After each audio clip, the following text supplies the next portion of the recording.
Bom dia, os amados irmãos. É um grande prazer poder estar com todos vocês nesta manhã. E revi várias pessoas que tive muito prazer de conviver nesta igreja. Louvado seja Deus por isso. Quero começar nesta manhã com uma oração. Nós vamos orar para que Deus possa falar aos nossos corações, moldar os nossos sentimentos, para que, através do que nós vamos aprender, as nossas práticas sejam evidenciadas para este mundo. Vamos orar. Deus amado, Deus Todo-Poderoso, nós queremos Te louvar, queremos Te agradecer, por entender que tudo é graça. Por cantar, ó Deus, louvores e hinos tão belos, como expressão da nossa gratidão, sabendo que tudo foi realizado pelo Senhor e que nada poderíamos fazer pela nossa salvação. Obrigado a Deus, porque por toda a Bíblia e através de toda a história do Teu povo, nós aprendemos que a glória é somente Tua. Que neste tempo pela manhã sejamos enriquecidos, edificados, desafiados com a verdade que vem, ó Deus, da palavra que o Senhor nos deixou. A nossa súplica, o nosso pedido é que o Senhor cresça e que o pregador possa diminuir. Em nome de Cristo. Amém. Meus amados irmãos, nós vamos fazer um rápido panorama daquilo que nós temos trabalhado até este momento. A conferência começou na sexta-feira, e para que a igreja possa se inteirar, possa estar a par de tudo que nós estivemos trabalhando, porque nós estamos numa sequência na vida de Pedro, e essas mensagens são interligadas, nós precisamos então ter um breve entendimento do que nós já estudamos até esse momento. Então nós começamos na sexta-feira, desafiados por esse tema, quando as pessoas são grandes, Deus é pequeno. Nós começamos a estudar Pedro, escolhemos um personagem das Escrituras, e eu já tenho dito aqui várias vezes que o propósito não foi denegrir a sua imagem, ou criar uma caricatura negativa dele, mas apenas pegar algumas experiências, algumas falhas, alguns erros, para que nós possamos crescer também com estes apontamentos. Nós vimos que o apóstolo Pedro negou a Cristo 3 vezes, e nós estivemos notando essa tríplice negação em detalhes. Notamos que os desafios, eles se iniciam de uma maneira muito simples, até frágil, fácil demais, mas nós temos uma progressão dentro do texto, a ponto de Jesus ser negado por Pedro com um juramento sob imprecação, sob maldição. Nós estivemos notando que quando os homens crescem aos nossos olhos e Deus diminui, nós corremos o risco de chegar ao ponto de negar o nosso Deus. Nós chegamos ao ponto de, em determinadas situações, ocasiões, eventos, por não enxergar a grandeza de Deus, termos vergonha do próprio Senhor Jesus, nos envergonharmos da fé ou das doutrinas que nós defendemos na igreja. Notamos que foi fácil para Pedro, no Getsêmani, ser ousado, tirar uma espada, desembainhar uma espada e cortar a orelha de Malco. Mas no momento tenso de sua vida, Pedro falha, Pedro cai, Pedro mostra a sua fragilidade, a sua humanidade, como muitas das vezes nós também falhamos e caímos, e precisamos daquele olhar misericordioso do Senhor. Um olhar que nos recoloca na posição de servos, na posição de adoradores. Pedro foi visto por muitas pessoas, acusado por muitos olhos, mas o último olhar na vida de Pedro foi o olhar de Jesus, e aquele olhar fez com que Pedro se arrependesse, saísse, chorasse amargamente por entender o que havia feito. Ontem nós estivemos estudando um outro episódio, uma outra narrativa na vida de Pedro, não mais nos evangelhos. Vimos, então, um momento difícil, tenso, no relacionamento entre o apóstolo Paulo e o apóstolo Pedro. Nós notamos que o apóstolo Paulo precisou exortar a Pedro, porque o seu comportamento estava indo de encontro ao evangelho, às verdades do evangelho. O apóstolo Paulo, conhecido nas escrituras como o apóstolo dos gentios, ele estava junto com Pedro numa mesa, em comunhão com os cristãos gentios, e quando chegam alguns da parte de Tiago, Pedro começa a sair de mansinho, começa a se apartar daquele grupo, por temor aos homens. Os homens começam a crescer diante dos olhos de Pedro, a ponto do texto nos dizer que Pedro dissimuladamente agia daquela maneira, a ponto de contagiar outros que estavam ao seu redor, como foi o caso de Barnabé. Paulo o confronta, mostrando que aquele ato era perigoso, era destrutivo, era contrário ao evangelho, que na realidade Pedro estava banalizando a graça que atingia e alcançava todos os gentios. E nós estivemos notando que quando as pessoas são grandes e Deus é pequeno, nós corremos o risco de sermos apenas religiosos. Nós corremos o risco, muitas das vezes, em determinadas situações, de agir dissimuladamente, de agir de maneira hipócrita, e não ter a coragem devida para uma exortação que vai ajudar, que vai restaurar, que é o contraponto da história, que é ali a vida e o exemplo do apóstolo Paulo. E o apóstolo Paulo exorta Pedro, como nós vimos e estudamos, porque na mentalidade de Paulo, expressa em Gálatas capítulo 1, Paulo se coloca como servo do Senhor e tem um propósito apenas de agradar a Deus. E isto fez com que o apóstolo Paulo tivesse ou tomasse uma postura tão ousada. Hoje eu quero notar um outro episódio com os amados irmãos, um outro aspecto numa narrativa a respeito de Pedro. Nós vimos um aspecto externo, o relacionamento de Pedro com pessoas hostis à fé. Nós notamos um aspecto interno, eclesiástico, e agora eu quero notar um aspecto bem íntimo, bem particular de Pedro, num diálogo direto com o próprio Senhor Jesus. Abra sua Bíblia comigo, por gentileza, no Evangelho de João, capítulo 21, a partir do verso 15. Evangelho de João, capítulo 21, a partir do versículo 15. Vamos fazer essa leitura e entender alguns aspectos, termos algumas implicações práticas para a nossa vida. Diz assim a palavra do nosso Deus, Evangelho de João, capítulo 21, a partir do verso 15. Depois de terem comido, perguntou Jesus a Simão Pedro: Simão, filho de João, amas-me mais do que estes outros?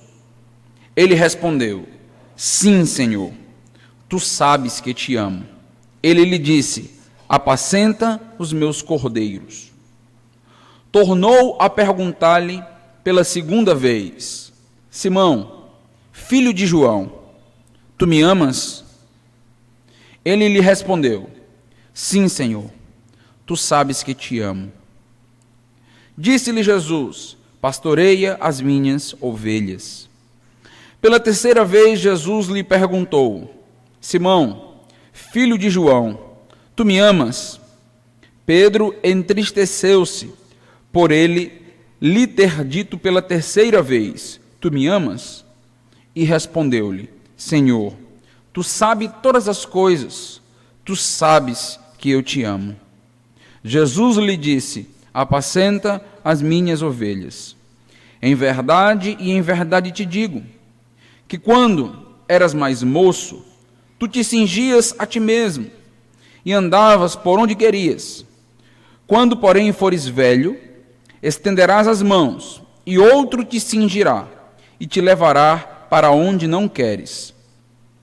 Disse isto para significar com que gênero de morte Pedro havia de glorificar a Deus. Depois de assim falar, acrescentou-lhe: segue-me. Então Pedro, voltando-se, viu também o ia seguindo o discípulo a quem Jesus amava, o qual na ceia se reclinara sobre o peito de Jesus e perguntara: Senhor, quem é o traidor? Vendo, pois, Pedro, perguntou a Jesus: e quanto a este? Respondeu-lhe Jesus: se eu quero que ele permaneça, até que eu venha, que te importa? Quanto a ti, segue-me. Então se tornou corrente entre os irmãos o dito de que aquele discípulo não morreria. Ora, Jesus não dissera que tal discípulo não morreria, mas se eu quero que ele permaneça até que eu venha, que te importa? Nós estamos agora diante de um momento pós-ressurreição. Trata-se de um encontro, de um instante, onde Jesus, ele se encontra com Pedro na praia. Na realidade, é um encontro com os seus discípulos, com os seus apóstolos, e é um encontro agradável. Jesus vai comer com aqueles apóstolos, é um momento de comunhão com eles. Se você lembra bem do contexto do capítulo 21, João, que é o discípulo amado, percebe, ou é o primeiro a perceber, que quem está na beira da praia é Jesus. E ele logo proclama ou divulga para os outros discípulos que de fato Jesus estava na praia. Qual a reação de Pedro? É interessante notar, como Pedro reage em cada situação.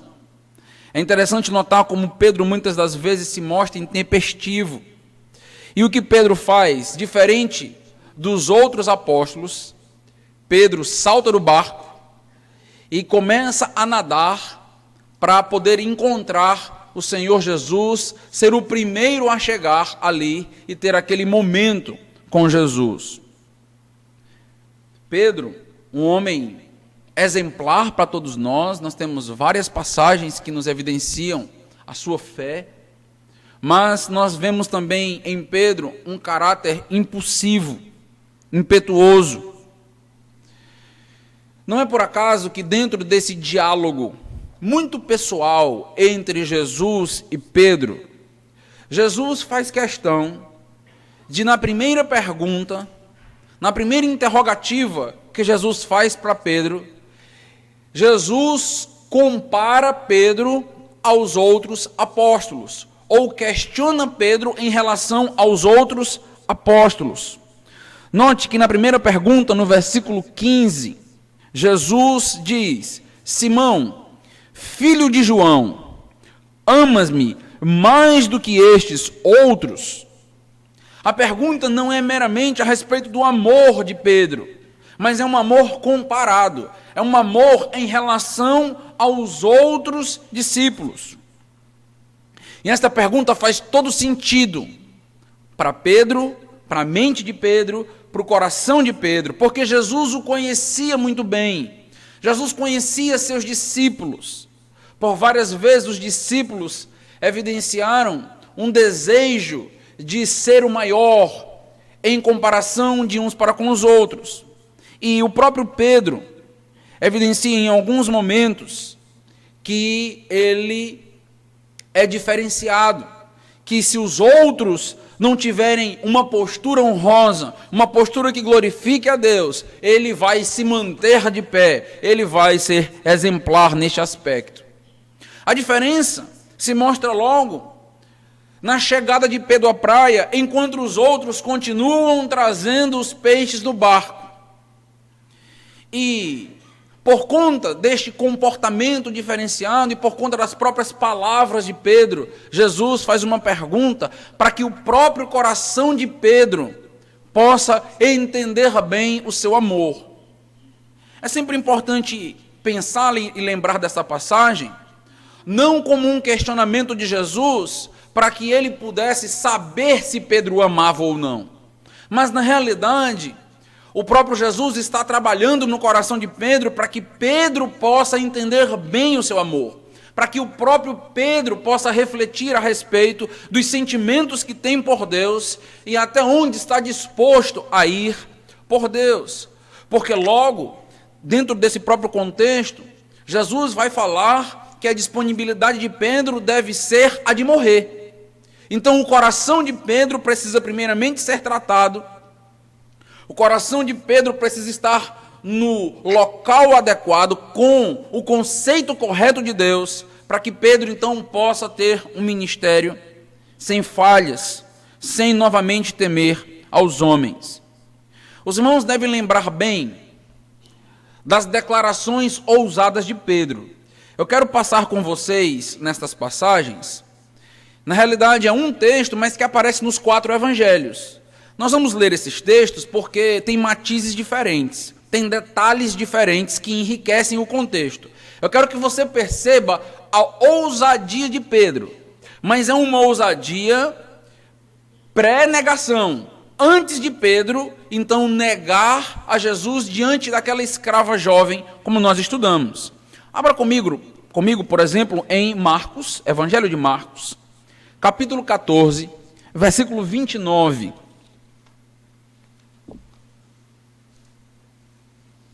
Evangelho de Marcos, capítulo 14. Depois nós vamos voltar aqui para esse texto de João. Evangelho de Marcos, capítulo 14, versículo 29.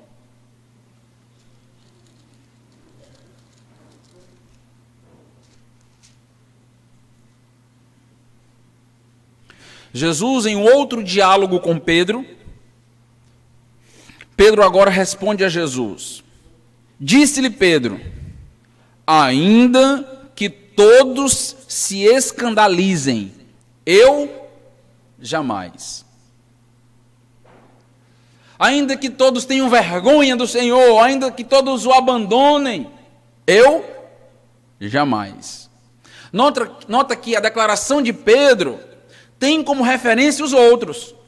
Nota que Pedro está mais uma vez se comparando com os outros. Se eles te rejeitarem, Senhor, eu continuarei firme. Mateus 26, versículo 33, uma passagem bem próxima dessa que nós lemos, com o mesmo tom de comparação. Mateus,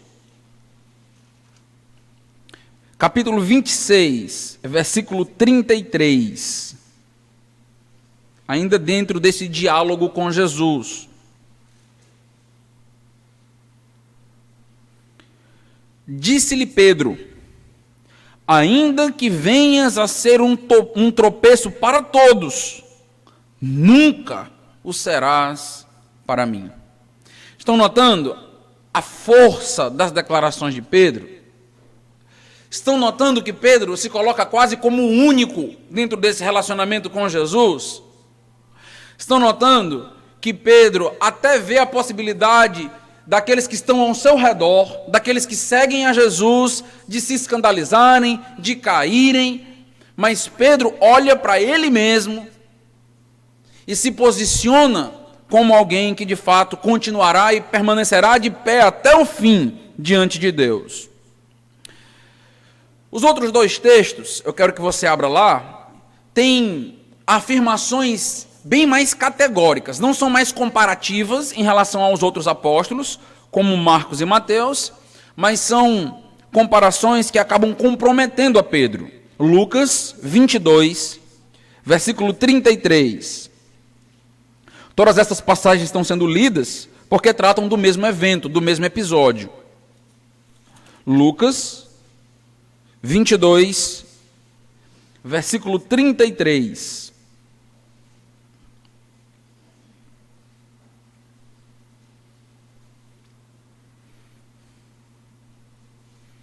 Eu não sei o pastor Valnei, mas eu adoro ver essas folhinhas, o som dessas folhinhas passando na igreja, né? Sinal de que os irmãos estão abrindo a Bíblia, estão vendo de fato o que nós estamos colocando. Lucas 22, 33. Ele, porém, respondeu: Senhor, estou pronto para ir contigo, tanto para a prisão, como para a morte. Se você estava aqui na sexta-feira, você vai lembrar que Pedro seguia a Jesus como um mero espectador. Ele seguia Jesus de longe. Ele queria apenas saber o que aconteceria com Jesus após sua prisão. Mas, momentos antes, Pedro afirma que seria preso com Jesus se fosse necessário e preciso, e que até mesmo morreria por Jesus. Último texto, João, o quarto evangelho, capítulo 13, versículo 37. João, evangelho de João, capítulo 13, versículo 37.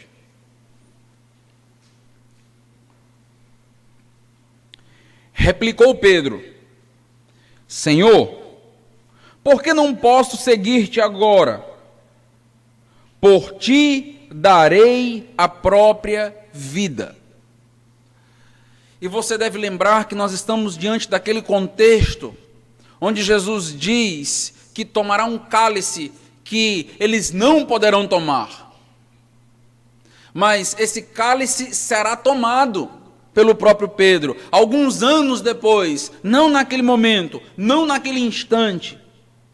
Ou seja, o sofrimento, a morte, pela condição de ser um discípulo de Deus, estaria presente na vida também do apóstolo Pedro. Mas ele se mostra em prontidão. Ele diz: agora mesmo, se for necessário, eu te seguirei e vou morrer contigo. Nós devemos perceber que neste encontro, após a ressurreição, Jesus está trazendo à tona, com suas perguntas, com estes 3 questionamentos, está remontando um quadro na mente do próprio apóstolo Pedro. Jesus está lembrando de uma maneira muito sutil o próprio discurso de Pedro, discurso de disposição ao sacrifício, mas que não se concretizou na prática. Quando Pedro deveria se posicionar, Pedro, na realidade, temeu a grandeza dos homens, perdeu a visão a respeito de quem Jesus de fato era. É sempre intrigante notar por que Jesus repete 3 vezes esta pergunta. Existe aqui N possibilidades dentro da teologia, dentro dos comentaristas, a respeito do porquê esta repetição. Eu entendo que tem alguns aspectos que são claros desta repetição. O primeiro é evidenciar um diálogo íntimo com a própria pessoa de Pedro. Tanto que você vai notar que Jesus parece tirar Pedro dentre os apóstolos, parece começar com uma argumentação geral, e ele vai especificando o relacionamento com Pedro, vai especificando o amor do próprio Pedro. A primeira pergunta, ela parece ser bem geral, uma pergunta comparativa entre amores, mas logo após nós temos Jesus se dirigindo e aprofundando o seu diálogo com o apóstolo Pedro. E estas perguntas servem como um direcionamento para a profundidade desta conversa, deste diálogo com Pedro. Nós também temos aqui uma maneira enfática de lidar com um determinado assunto. Nas Escrituras, a repetição é muito importante. Na realidade, é uma maneira de você aprender a estudar a Bíblia. Todas as vezes que você está diante de um texto, e nesse texto você encontra repetições, significa que você deve parar e meditar a respeito desta ênfase que está acontecendo ali. E a ênfase textual é o amor. A ênfase desse texto é justamente uma percepção interna do amor por Deus que Jesus quer criar em Pedro. Eu tenho notado que alguns teólogos criativos acabam às vezes usando um argumento semântico dentro desse texto, falando a respeito da diferença dos amores. Eu não sei se você já ouviu falar dentro desse texto sobre a argumentação ágape e filéu. Alguns vão trabalhar dentro desse texto mostrando que na realidade Jesus repete porque Pedro não está respondendo o que Jesus queria que ele respondesse. A argumentação é mais ou menos a seguinte: não dá para anotar isto no texto em português, porque a palavra é só amor, que aparece na tradução. Mas tem palavras diferentes dentro do texto grego. Tem uma espécie de jogo entre ágape e filéu. E o que acontece? Jesus faz a primeira pergunta: Pedro, tu me amas? E ele usa a expressão ágape, o termo ágape. E Pedro responde: Senhor, tu sabes que te amo. Responde filéu. Aí alguns afirmam: Pedro não respondeu exatamente aquilo que Jesus queria. E aí Jesus vem novamente com a pergunta: Pedro, tu me amas? E Jesus pergunta novamente ágape. E Pedro responde filéu novamente. Então tem que ter uma terceira pergunta até Pedro responder exatamente aquilo que Jesus gostaria que ele respondesse. Qual o problema dessa argumentação? O problema é que quando chega na terceira vez, na terceira pergunta, não é Pedro que aumenta o padrão do amor, mas é Jesus que diminui. Porque Jesus não pergunta mais ágape, mas Jesus pergunta filéu. E Pedro responde filéu. O que eu estou querendo mostrar para os irmãos é que essa diferenciação que é feita de maneira tão categórica em relação ao amor ágape, ao amor filéu, esta diferenciação ela não é tão rígida assim nos textos das Escrituras. Nós, muitas das vezes, aprendemos que o amor ágape é este amor superior, este amor supremo, este amor de Deus. Tem até um padre, que escreveu 2 livros, Amor ágape e Amor filéu. E quando nós vemos esse tipo de argumentação e esse tipo de uso, muitas das vezes nós notamos uma certa ignorância dentro da própria linguagem. O que acontece, meus amados irmãos? Quem define o termo é o contexto. Então essas palavras, elas aparecem como sinônimos dentro da própria Escritura. Eu quero mostrar um caso apenas com você, porque eu não estou aqui para trabalhar a semântica do amor, mas eu quero te mostrar um detalhe para que você possa começar a repensar esse conceito de ágape como um amor supremo, como um amor de Deus. Porque quando nós notamos, por exemplo, na Septuaginta, que é a tradução do Antigo Testamento hebraico para o grego, nós vamos ver um caso, uma situação onde o amor ágape é utilizado de modo a quebrar o nosso paradigma, a nossa maneira de pensar no amor elevado. Abra, por gentileza, em Gênesis, capítulo 34, versículo 3. Gênesis, capítulo 34, versículo 3.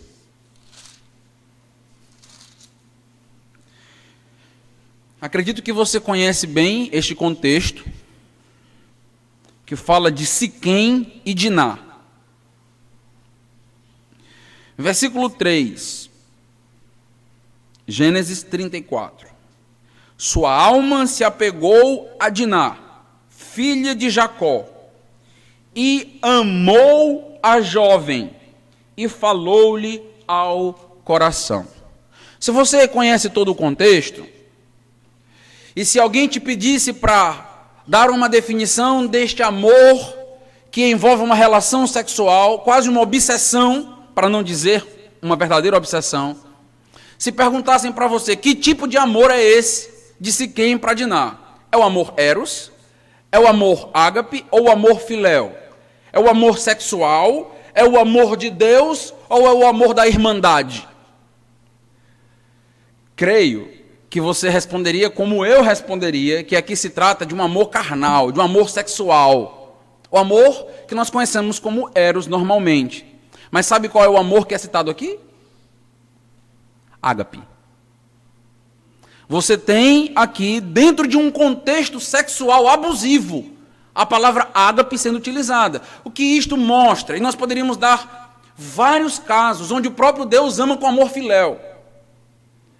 O que isso mostra? Que nós precisamos definir as palavras de acordo com o seu contexto. E que esta ideia criativa e até legal de ouvir quando é apresentada pela primeira vez.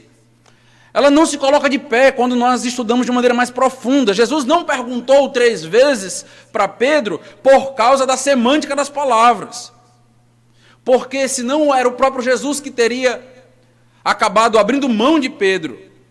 Porque ele reduziu então o amor que ele gostaria que Pedro tivesse por ele. Eu penso que a principal alegação desta repetição de Jesus está justamente em torno da tríplice negação. Pedro, há pouco tempo, tinha negado a Cristo por 3 vezes.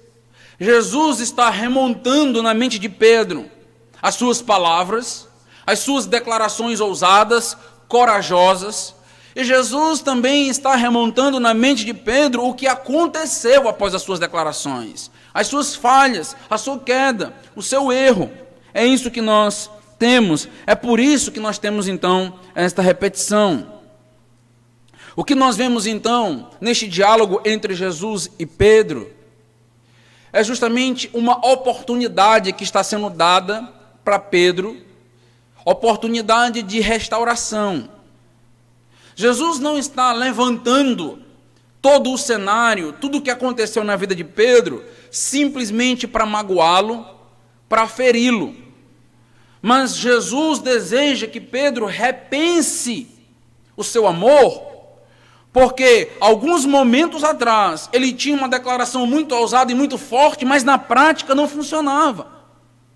Mas Jesus precisava tratar com o coração de Pedro, porque se Pedro iria ser usado por ele, Pedro deveria repensar então o seu compromisso com o próprio Deus, com o próprio Jesus, repensar a sua identidade, repensar até que ponto ele estava disposto e disponível a agir e trabalhar por Deus.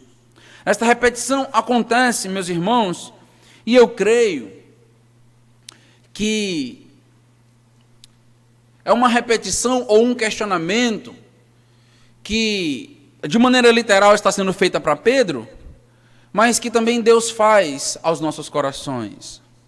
Deus deseja saber, ou Deus deseja que nós saibamos a respeito do nosso amor, a respeito de até onde nós estamos dispostos a trabalhar, a servir, a nos comprometer com Ele.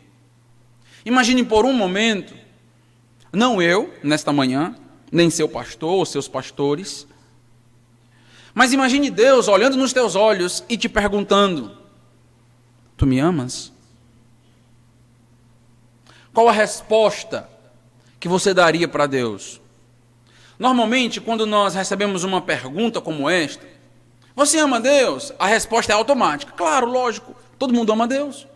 Se você for no presídio e perguntar quem não ama Deus, você vai se surpreender, porque todo mundo vai dizer: não, nós amamos a Deus, estamos aqui, mas amamos a Deus. A pergunta, quando ela é feita pela segunda vez, ela tem o poder de nos fazer refletir. Ela tem o poder de nos fazer repensar um pouco e não dar uma resposta no automático. Como se Deus dissesse para mim, para você nesta manhã: você de fato me ama? É verdade, é fato que você me ama? E aí nós já começamos a tremer um pouco mais para responder a Deus, porque nós sabemos que Ele conhece o nosso coração. Pedro diz: o Senhor sabe. Nós sabemos que Deus conhece o que passa na nossa mente, o que passa no nosso coração, e é capaz de medir a efetividade do nosso amor. Nós não temos como enganar a Deus a respeito do nosso coração, porque Ele é o único capaz de sondá-lo. Mas Jesus não pergunta apenas 2 vezes. Tem uma terceira pergunta que é feita aqui.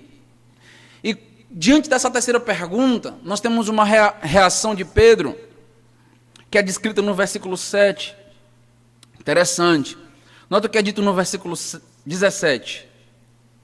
João 21, versículo 17. Pedro entristeceu-se por ele lhe ter dito pela terceira vez: tu me amas? E respondeu-lhe: Senhor, tu sabes todas as coisas, tu sabes que te amo. Jesus lhe disse: apacenta as minhas ovelhas. Por que Pedro se entristece diante dessa terceira indagação, dessa terceira pergunta? Porque na mente de Pedro, parece que nada ainda tinha sido suficiente para provar o seu amor por Deus.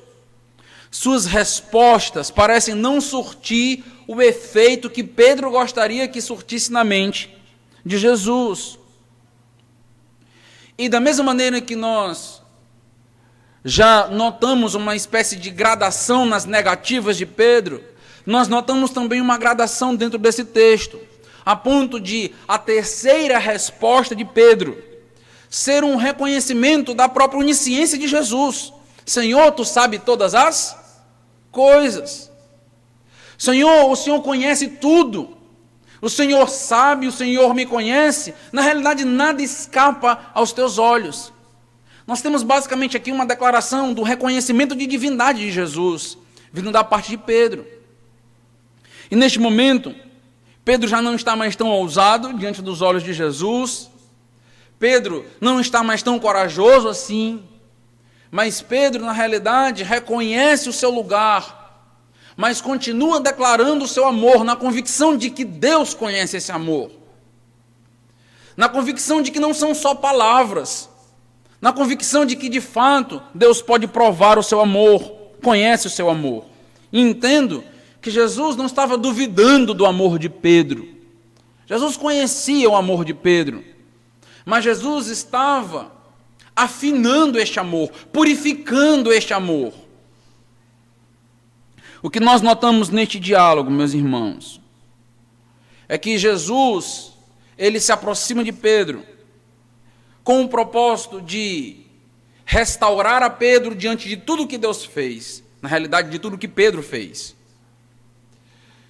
Jesus vai estender a destra do perdão para Pedro. E esse diálogo próximo e de amor com Pedro evidencia isto. Um perdão dado por Jesus. E a evidência do perdão é que Jesus vai colocar Pedro numa posição de honra.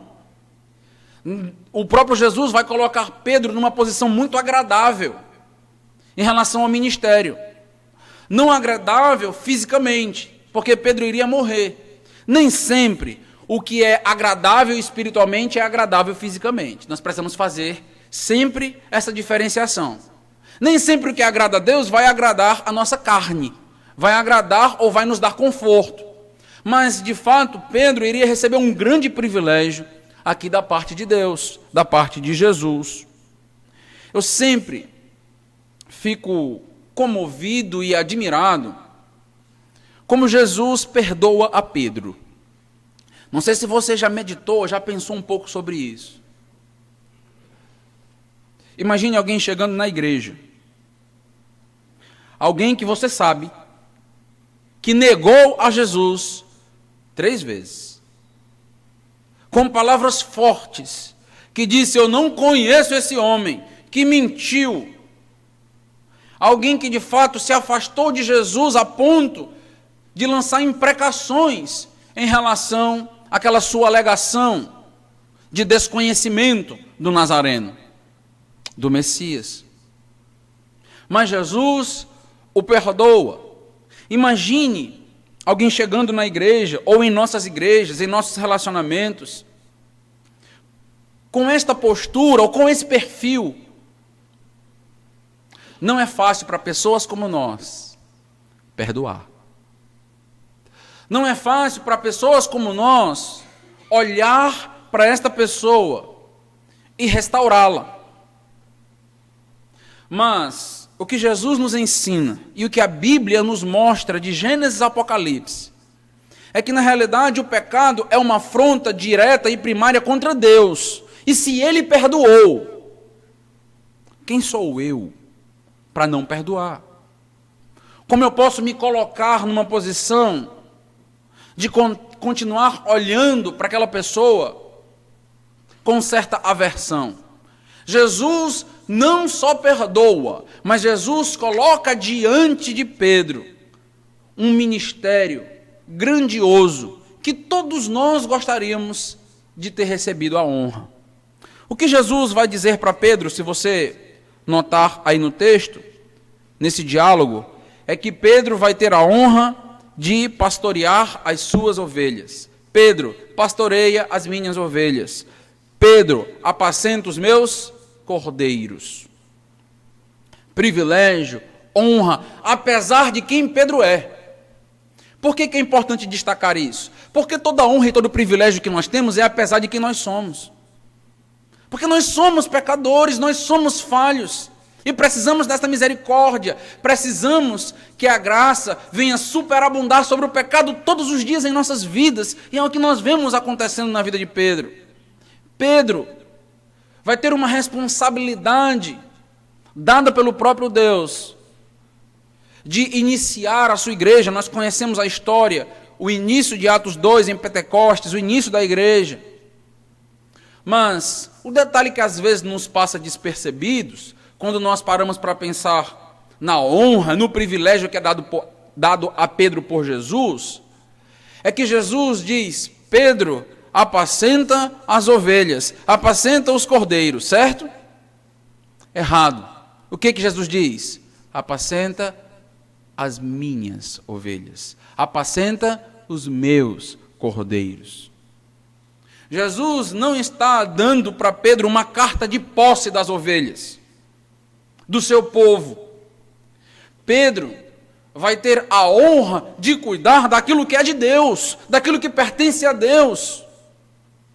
E este é um grande privilégio, quando nós paramos e pensamos a respeito de cada ovelha, de cada cordeiro que pertence ao Senhor. Como é bom saber, meus irmãos, como é confortante ao nosso coração saber que nós somos propriedade particular de Jesus.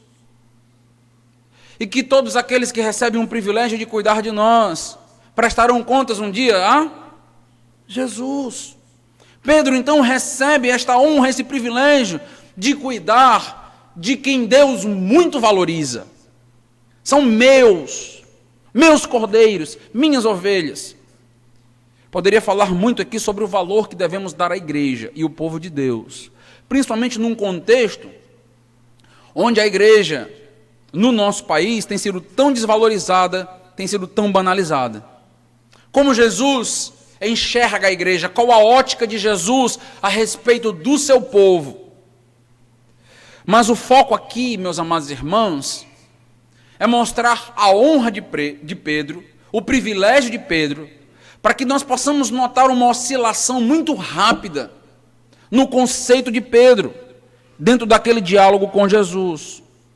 Pedro, além desse grande privilégio de iniciar a igreja, cuidar das ovelhas do Senhor, que espiritualmente é um grande privilégio, nenhum de nós somos merecedores disso. Nós temos Jesus afirmando a respeito da morte de Pedro. Pastor, morrer é privilégio desde quando? Desde que nós venhamos a morrer por Jesus. Desde que seja uma morte por causa do reino, por causa do evangelho. Uma morte digna de ser acontecida, porque na realidade seria exatamente seguir os passos do mestre, seguir aquilo que de fato aconteceu com Jesus. E Pedro é escolhido para que ele pudesse morrer como o seu Senhor. Nota os versículos 18 e 19, aí de João 21. Versículo 18 e 19. Em verdade te digo que, quando eras mais moço, tu te cingias a ti mesmo, e andavas por onde querias, liberdade. Quando, porém, fores velho, estenderás as mãos, e outro te cingirá, e te levará para onde não queres. Disse isto para significar com que gênero de morte Pedro havia de glorificar a Deus. Depois de assim falar, acrescentou-lhe: segue-me. O que Jesus está dizendo para Pedro é que ele foi escolhido para ir até as últimas consequências em relação ao reino. Incrível, né? Como Jesus escolhe logo Pedro, que tinha acabado de negá-lo. para que ele pudesse então entregar sua vida por ele. Não poderia Pedro ter mais a mesma postura que tivera anteriormente. A tradição da igreja afirma que Pedro morreu crucificado de cabeça para baixo, porque ele não se achou digno de morrer na mesma posição que o próprio Jesus morreu. Pedro preso e assassinado, em nome do Evangelho, por amor de Cristo, por causa da grandeza de Deus. O detalhe que por vezes pode passar despercebido por nós é que Pedro sim foi convocado para morrer, mas o texto nos especifica o que significaria morrer por Jesus. No versículo 19 é dito: Pedro havia de glorificar a Deus. Aquela morte de Pedro traria glória a Deus. Isso é um grande privilégio. O que talvez nem Pedro tenha conseguido entender tão bem, que a sua morte iria, na realidade, trazer glória, honra a Deus. Meus irmãos, pare por um momento para pensar bem neste quadro. Eu quero que este quadro fique bem claro na sua mente. Os privilégios de Pedro, a honra, as bênçãos que Pedro recebe, mesmo sendo um pecador, falho, miserável, assim como nós. O que vai acontecer em seguida neste texto é quase que incompreensível. Nós temos Pedro, diante de tantos privilégios e de tantas honras, não conseguindo ter o seu coração contente e satisfeito naquilo que ele acaba de ouvir de Deus. Pedro, com um relacionamento único com Jesus naquele momento especial, não consegue enxergar a grandeza das bênçãos que recebe. Meus irmãos, nós iremos notar que quando as pessoas são grandes, a influência delas, o poder que elas exercem sobre nós, é uma influência grande, um poder grande, e Deus diminui, nós acabamos por perder o senso de alegria, contentamento e gratidão por aquilo que Deus faz em nossas vidas. Nós não conseguimos mais perceber o privilégio, a honra que temos dada por Deus. Parece que tudo ficou pequeno. E nós temos notado que esta pequenez é automática, porque quando Deus diminui aos nossos olhos, as suas bênçãos automaticamente também diminuem. Nós não conseguimos mais enxergar como honroso aquilo que Deus tem nos dado. Deus tem trabalhado e trabalha de maneira muito pessoal em cada vida, na minha, na sua. E nós precisamos aprender a nos satisfazer, precisamos aprender a ter um contentamento nesta obra individual que Deus faz em cada um de nós. O que acontece depois de Deus declarar tantas bênçãos para Pedro? Pedro deveria estar pulando como um cordeiro. Pedro deveria estar exultante, fui perdoado, mesmo depois de negar a Jesus, recebi uma posição, tenho a honra de glorificar a Deus até com a minha morte. O que Pedro faz? Versículo 20 e 21. Então Pedro, voltando-se, viu que também o ia seguindo o discípulo, a quem Jesus amava, o qual na ceia se reclinara sobre o peito de Jesus e perguntara: Senhor, quem é o traidor? Vendo, pois, Pedro perguntou a Jesus: e quanto a este? Note bem o que está acontecendo. Eu acredito que se a história tivesse terminado no versículo 19, a gente poderia dizer: final feliz, triunfante de Pedro. Finalmente um texto maravilhoso em relação a Pedro. Mas, como nós gostamos de dizer até entre os jovens, Pedro perdeu a oportunidade de ficar calado nesse momento. Pedro de uma maneira impressionante, olham para João e João se agiganta diante de seus olhos, a ponto dele estar diante de Jesus e não perceber mais. E ele olha para João e diz: eu quero saber da vida dele. O que vai acontecer com ele, Senhor? Se tanta honra e tanto privilégio já aconteceu comigo, imagine com o discípulo amado. O que vai acontecer com ele? Volta novamente ao coração de Pedro o senso de comparação que Jesus já tinha tratado. Pedro, tu me amas mais do que os outros? Mas por um momento, a natureza pecaminosa faz com que Pedro volte a olhar para Pedro e ter uma certa intriga, curiosidade em relação a ele. Eu acredito que este problema não é apenas de Pedro. Perder o referencial, o grande referencial que é Jesus em nossas vidas, e começar a se comparar com quem está ao nosso redor. Este efeito acontece porque as pessoas estão ganhando proporção, grandeza, e o nosso Deus está diminuindo. Quando Deus diminui, nós começamos a buscar outros referenciais ao nosso redor. E Pedro está olhando agora para João, dizendo: o que vai acontecer com João? A resposta dada por Jesus, acredito não ser tão polida, tão agradável como nós gostaríamos. Às vezes temos dificuldade com respostas tão diretas. Mas se você notar a vida de Jesus, o ministério de Jesus, você vai notar que tem algumas respostas bem difíceis de serem ouvidas. E Jesus diz no versículo 22, respondeu-lhe Jesus: se eu quero que ele permaneça até que eu venha, que te importa? Quanto a ti, segue-me. O que cabe a Pedro e a nós?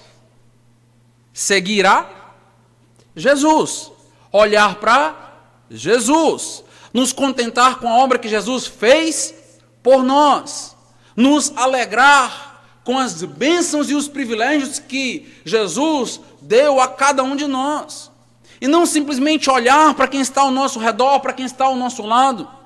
Meus irmãos, esta é uma crise que talvez todos nós já tenhamos passado ou vamos passar, de olhar para o jardim do outro e sempre enxergar como mais verde.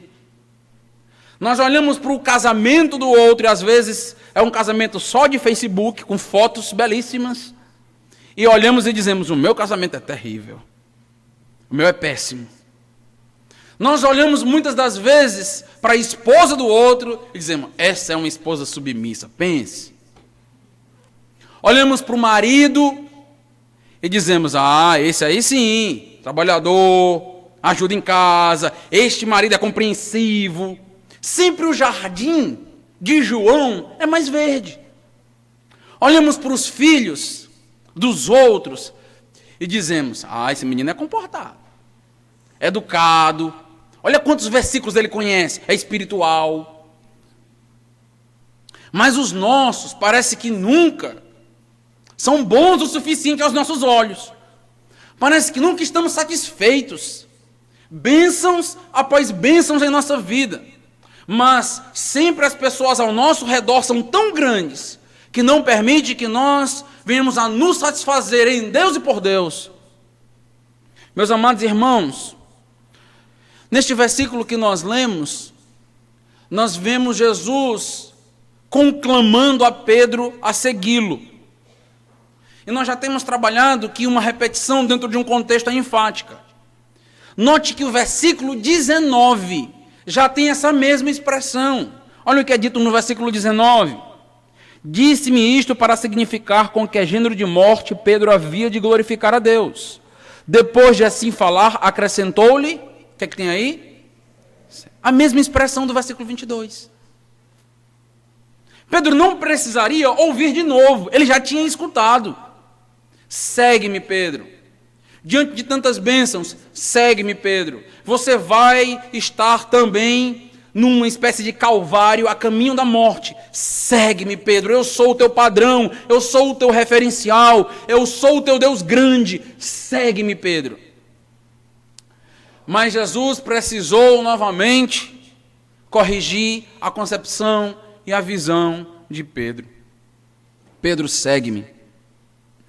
Eu quero encerrar, meu irmão, nesta manhã, amada igreja, trazendo às nossas mentes este entendimento a partir da vida de Pedro, para que nós não venhamos a cair e falhar nos mesmos pontos, porque estamos sujeitos, porque somos humanos, às mesmas falhas. Estamos sujeitos a vir para a igreja e passar uma semana inteira sem contentamento, sem satisfação em Deus e por tudo que Deus realizou em nossas vidas. Estamos sujeitos a nos arrastar na vida cristã, como se de fato nada que Deus fizesse por nós e já tem feito fosse suficiente. Como sempre pudéssemos olhar ao redor e ver uma bênção maior, mais grandiosa, mais importante, e isso ofuscasse a obra de Deus em nossas vidas. Quando as pessoas são grandes e Deus é pequeno, o meu senso de contentamento também diminui. Qual é a solução para isso? Hoje à noite, nós vamos olhar Pedro, parece até um outro Pedro, nos mostrando que a solução está no coração. Mas o que fazer no coração? Não falte, hoje à noite nós concluímos. Vamos orar. Deus amado, Deus Todo-Poderoso, nós queremos te agradecer por esse momento. Queremos te pedir sabedoria, discernimento, ó Deus, para não estarmos diante do Senhor e diante das tuas bênçãos, olhando, ó Deus, para aquilo que o Senhor faz e fez na vida de outras pessoas. Te louvamos e te agradecemos, porque o que o Senhor já fez por nós é muito grande. O perdão que recebemos deveria ser suficiente para estarmos, ó Deus, alegres e realizados. O céu, que é caracterizado na Bíblia como um relacionamento íntimo com o Senhor, deveria ser, ó Deus, suficiente para nos despertar toda manhã e termos um coração contente, baseado nesta esperança. Não nos permite, ó Deus, banalizar as tuas bênçãos, a tua graça, a tua pessoa. Que possamos olhar para o Senhor com a grandeza devida, sem perder o referencial. Porque se tirarmos os olhos do Senhor, não temos como te seguir. Que possamos olhar para ti, ó Deus, e assim ter a visão corrigida a respeito de nós mesmos e de todas as pessoas. Que Deus nos abençoe.